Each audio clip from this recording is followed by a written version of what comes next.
Harihara Veeramallu cinema అదొక చారిత్రక ఘట్టంలాగా మొఘలుల మీద హరిహర వీరమల్లు పోరాడి కోహినూర్ వజ్రాన్ని తెచ్చినట్టుగా కథలుగా ఈరోజు ఆ సినిమా పేరుతో ప్రచారం జరుగుతున్నది.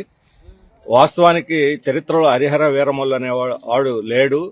కేవలం మొఘలులు, కోహినూర్ వజ్రం ఈ రెండు వాస్తవాల మీద మిగతా అన్ని కూడా కల్పిత కథలు పెట్టి ఆ పేరుతో ముస్లిం వ్యతిరేక ద్వేషాన్ని పెంచేదానికోసం ఈ సినిమా ఉన్నట్టుగా ఆ ప్రచారాన్ని బట్టి వస్తున్నటువంటి ప్రేక్షకుల అభిప్రాయాలను బట్టి తెలుస్తా ఉన్నది. వాస్తవానికి చరిత్రలో కల్పిత గాథని ఒకటి పెట్టి ఈ రకమైనటువంటిది చేయటం సరైనటువంటిది కాదు. అందులో పవన్ కళ్యాణ్ లాంటి ఒక ఉన్నత స్థానంలో ఉన్నటువంటి వ్యక్తి ప్రజలకు వాస్తవాలు చెప్పాల్సిన పోయి కల్పిత కథలను చరిత్ర కింద చూపెట్టి భ్రమలు సృష్టించడం సరైనది కాదు. అందుకని సినిమాలో, బయట పోస్టర్లో, ప్రచారం అన్నింటిలో కూడా ఇది చరిత్ర కాదు కల్పితం అనే ప్రచారం కూడా దీంతో పాటు వేయాలని చెప్పి సిపిఎం డిమాండ్ చేస్తున్నది. అంతేకాదు కోహినూర్ వజ్రం అనేది ఇక్కడ కృష్ణా ఒడ్డున దొరికినప్పటికీ కర్ణాటక ఆంధ్ర బార్డర్లో అది అక్కడి నుంచి రాజుల చేతుల్లోకి పోయి కాకతీయ రాజులు, అక్కడి నుంచి ఢిల్లీ సుల్తాన్లు, అక్కడి నుంచి మొఘల్ నుంచి నాదిర్షా నుంచి ఆఫ్ఘనీ రాజుల నుంచి సిక్కు రాజన్ సింగ్ రాజుకి, అక్కడి నుంచి ఫైనల్ గా బ్రిటిష్ వాళ్ళకి చేరి బ్రిటిష్ వాళ్ళు ఇక్కడ దొంగతనంగా మన దేశం నుంచి తరలించి పోయి బ్రిటిష్ అక్కడ రాణి కిరీటంలో దాన్ని పెట్టారు. ఆ తర్వాత భారత ప్రజల నుంచి వ్యతిరేకత రావడంతో అక్కడి నుంచి అది మ్యూజియంలో ప్రస్తుతానికి పెట్టి ప్రదర్శన చేస్తున్నారు. అది మన జాతీయ సంపద కోహినూర్. అది ఈరోజు బ్రిటిష్ వాళ్ళ చేతుల్లో చేరింది. మొఘళ్ళ కాలంలో ఎన్ని అక్రమాలు కొంతమంది రాజులు చేసి ఉండొచ్చు. ప్రతి రాజు మొఘలు ముస్లిం అని లేదు, హిందూ అని లేదు, రాజ్యకాంక్షతో మనుషులను చంపేశారు, భూములు ఆక్రమించారు, దుర్మార్గాలు చేశారు, మంచి పనులు చేసిన వాళ్ళు ఉన్నారు. ఈ ఫ్యూడల్ వ్యవస్థకు ప్రతినిధులు వాళ్ళు.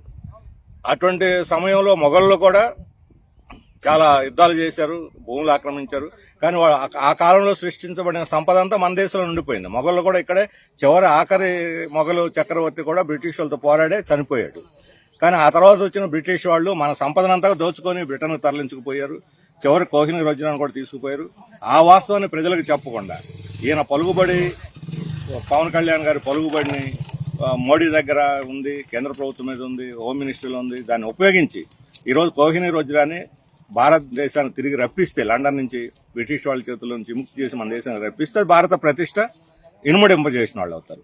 నిజమైన దేశభక్తి పరులు ఎవరైనా సరే ఆ వజ్రాన్ని వెనక్కి తీసుకురావడం ప్రయత్నం చేయాలి. ఆ వాస్తవం చెప్పకుండా మన దేశాన్ని దోచుకు తిన్నటువంటి బ్రిటిష్ వాళ్ళ ప్రస్తావన లేకుండా ఈ దేశానికి శత్రువులు ఎవరంటే ముస్లింలు, హిందూ ముస్లింల మధ్య వైషమ్యాలను పెంచేదానికోసం జరిగే ఏ ప్రయత్నాన్ని సరే ప్రజలు అనుమతించరు, స్వాగతించరు. అందులో ఆంధ్రప్రదేశ్ మత సామరస్యానికి పెట్టిన పేరు. ఇక్కడ ఆర్ఎస్ఎస్ మతం పుచ్చుకున్న పవన్ కళ్యాణ్ ఈరోజు 5 ఏళ్ల క్రితం సినిమా ప్రారంభించినప్పుడు కథ వేరు, మధ్యలో మొత్తం దాని డైరెక్షనే మారిపోయింది.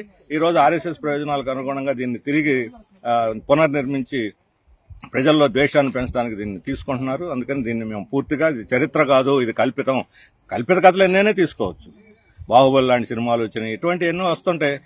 డబ్బులు చేసుకోవడానికి వ్యాపారంగా ఏమైనా చేసుకోవచ్చు. సినిమా తీసే హక్కు వాళ్ళకు ఉంది.